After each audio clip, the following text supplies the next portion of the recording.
Est-ce que par chance, il y aurait quelqu'un de chez Yamaha France parmi mes abonnés? Ça pourrait être mon jour de chance, on ne sait jamais.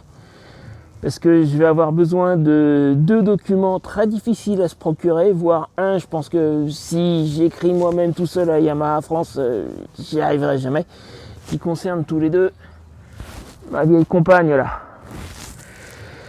Et tu sais ce qu'on dit, qu'on est qu'à, je crois, 7 personnes de n'importe qui d'autre dans le monde. Avec un peu de chance, peut-être que parmi mes abonnés, il y aura le bon contact qui puisse déposer mon dossier sur le bon bureau de la bonne personne pour que j'ai une chance d'aboutir. Enfin, j'espère. Je croise les doigts. Je t'explique.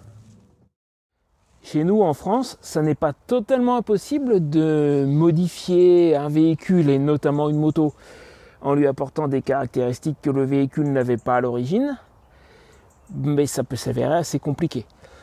Très classiquement, ceux qui le font, par exemple, ce sont ceux qui prennent des camionnettes à usage normal, professionnel, etc., et qui les transforment en véhicules aménagés, qui derrière doivent faire homologuer leur nouveau van aménagé. Il y a une procédure pour ça qu'on appelle la réception à titre isolé. Quand il s'agit que d'un seul véhicule, c'est-à-dire que tu n'es pas un constructeur, même un petit, c'est pas une petite série, il y a aussi une procédure pour ça, je ne sais plus comment ça s'appelle, enfin c'est une réception pour les petites séries, mais là on parle d'un seul et unique véhicule modifié par son propriétaire. Pour une moto, ça se fait aussi, mais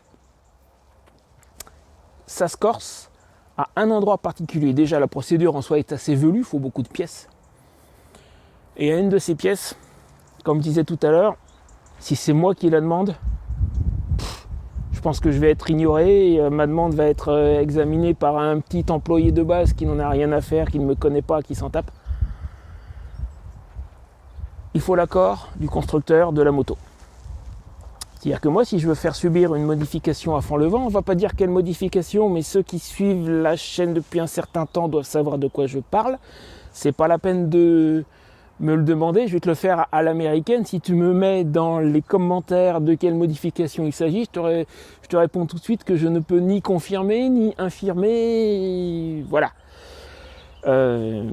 Mais bref, donc pour que cette modification soit totalement légale, il faudrait que je fasse passer une réception à titre isolé à fond le vent, et pour ça il faut l'accord de monsieur Yamaha.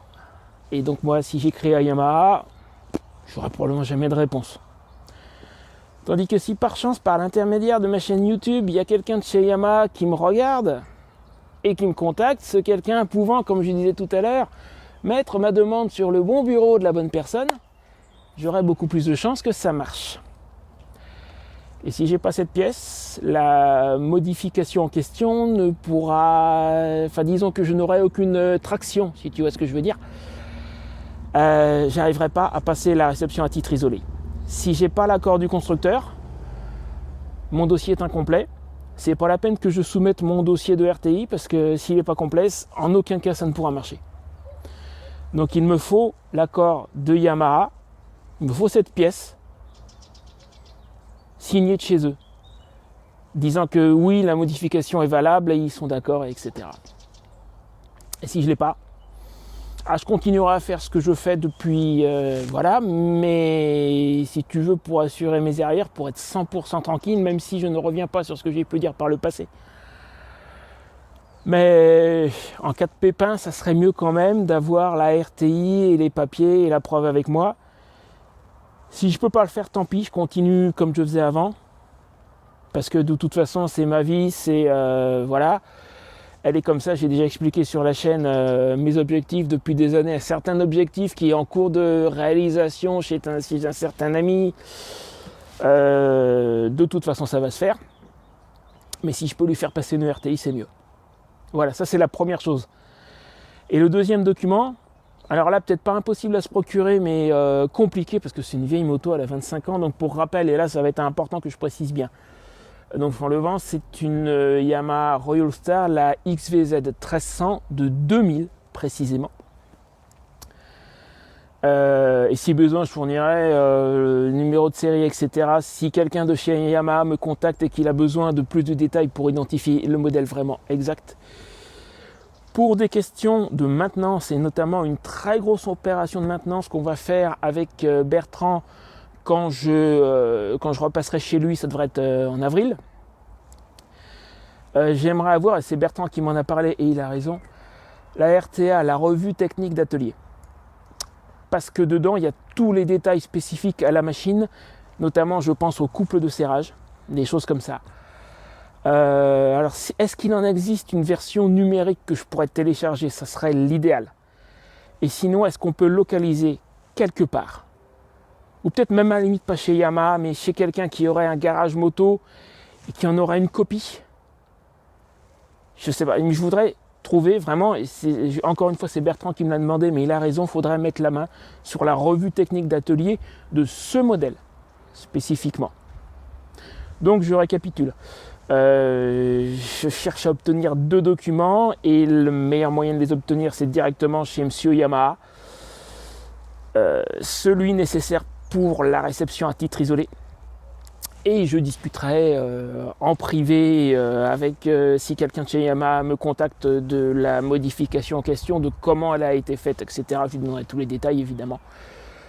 Et la revue technique d'atelier pour une Yamaha Royal Star XVZ 1300 de 2000. Ça n'est pas, je précise bien, de toute façon ça se voit, ça n'est pas la version Venture. La Venture c'est celle avec tous les carénages. C'est la version nue. Est-ce que c'est la classique Tourer? Je suis pas sûr. Mais encore une fois, bon, de toute façon, le numéro de série, je l'ai. Donc avec le numéro de série, quelqu'un de chez Yamaha pourra vérifier de quelle version il s'agit. Voilà. Je voulais juste passer ce petit message, envoyer cette bouteille à la mer. La chaîne commence à avoir une certaine taille. Je peux peut-être avoir un coup de bol. Il me faut juste le bon contact de la bonne personne. Et puis derrière, ça peut rouler, quoi. C'est pas garanti, mais c'est très possible.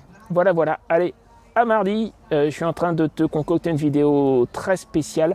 Pour la première fois, un truc fait à la première personne. J'ai eu toute la journée, j'ai eu la caméra sur le front. C'est littéralement une vidéo faite à la première personne. À mardi.